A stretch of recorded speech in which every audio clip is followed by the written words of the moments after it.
Do you ever catch yourself wondering, is it the world that's broken or is it me? Because on paper, life might look fine. You're functioning, you're busy, you're doing what you're supposed to be doing, and yet something still feels off. Not dramatically, not in a way that's easy to explain either. It just sits there quietly. There's this background sense of unease, a feeling of fragmentation, as if meaning has thinned out, direction has blurred, trust feels harder. In people, in systems, and even ourselves, we begin to question everything. And the advice that we're usually given doesn't really explain it. This whole be more confident, put yourself out there, optimize those habits. None of that quite touches the core of what's happening. So in this video, we're not going to be fixing anything yet, but we're going to be looking at the pattern and we're going to name what might actually be going on underneath it all. All right, the felt problem. When you don't have a unified sense of self, the world around you starts to feel scattered. You can walk, you can converse, you can function, but nothing feels fully integrated and connected. All these individual parts aren't working together. Our attention fragments easily. Conversations, they start feeling shallow or awkward without a clear reason or direction.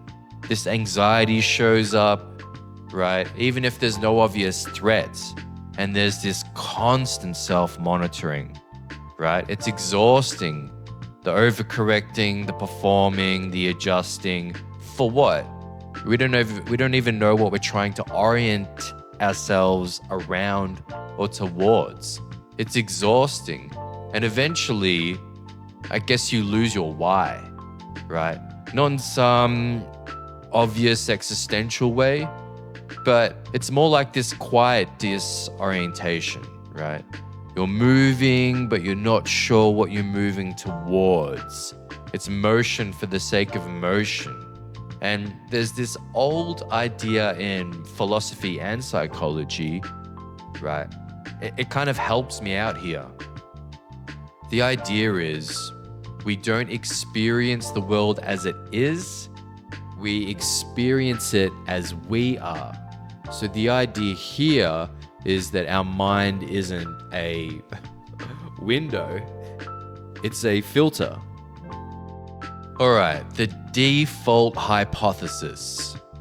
When things feel off, we usually reach for simple explanations, often outside of ourselves, right? Sometimes we blame the world.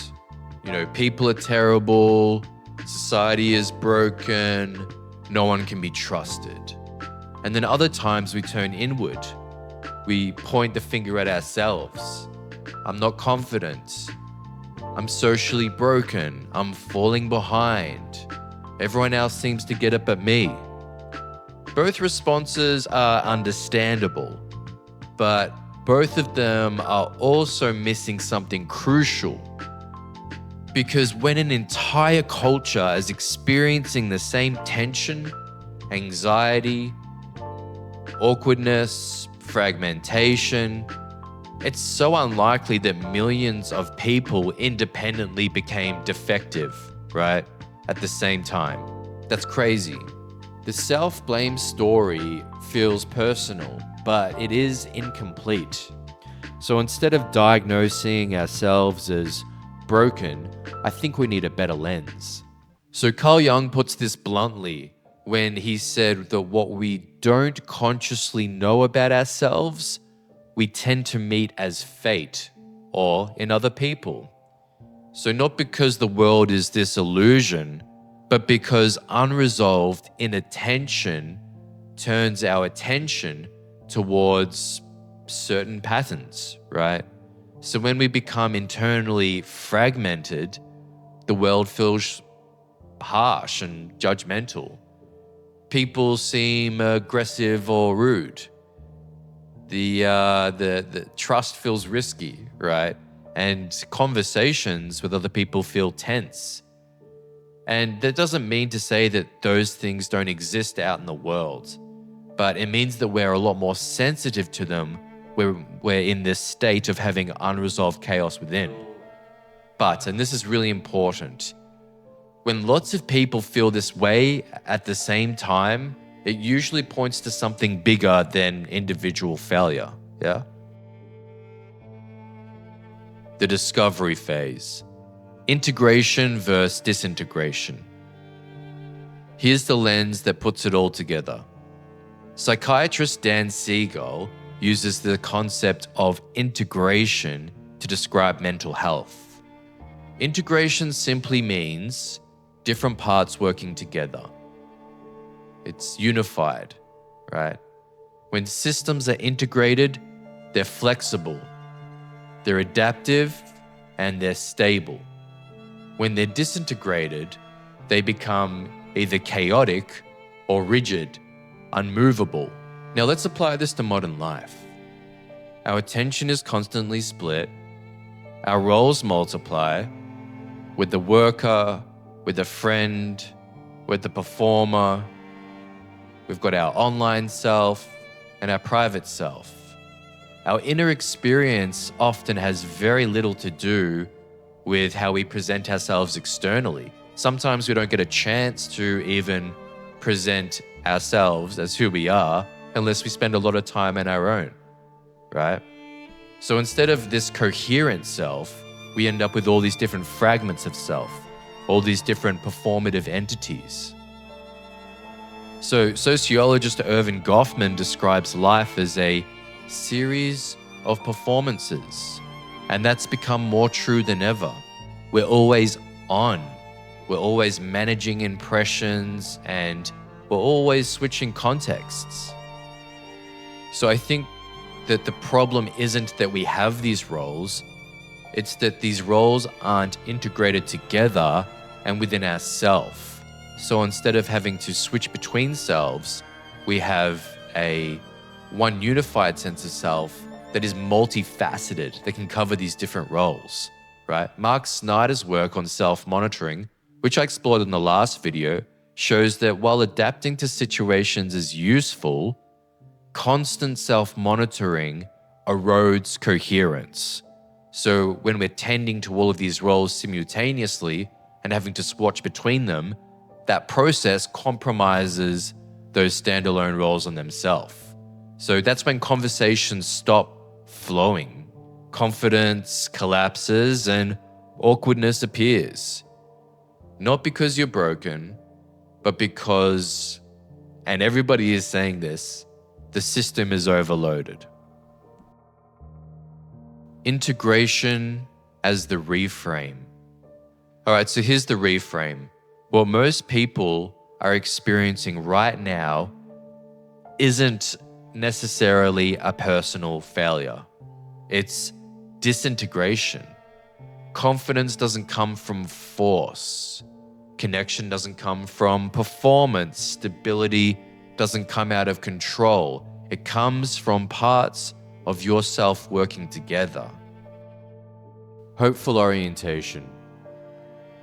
Okay, so the hopeful part is this. Integration is gradual. Care is directional, not dramatic. And coherence grows through alignment, through a series of conscious choices. Sometimes that means paying attention to where your attention goes. So maybe not self-monitoring, but the self-awareness of your attention. That's very important to take stock of. Also, I think choosing fewer roles is something that's going to help with integration and stop from this overload. If we only focus on a few core aspects of ourselves that are the most important and relevant, then we can hone in on better integrating them and developing a more coherent sense of self. Also, valuing internal consistency over external approval. If you can pull up in a consistent way within yourself and be more adaptive and flexible than performative and conforming, that's going to improve your sense of self over time, where you continuously show up as something that's generally the same thing or is oriented around one set of values. So this is nothing flashy, nothing performative, just a slow return to yourself. All right, so I think that's all that I really wanted to cover today. Thank you for showing up. If this helped you make sense of something that you've been feeling, you're not alone. That's why we do this. I'll be exploring this idea of integration more in future videos. I think this is a really good framework or concept that can help us better align our inner world with the outer world. And that's when we feel a sense of belonging, meaning, and direction. So you're welcome to stick with it. Subscribe if you will. Thank you for being here. Now, on your way.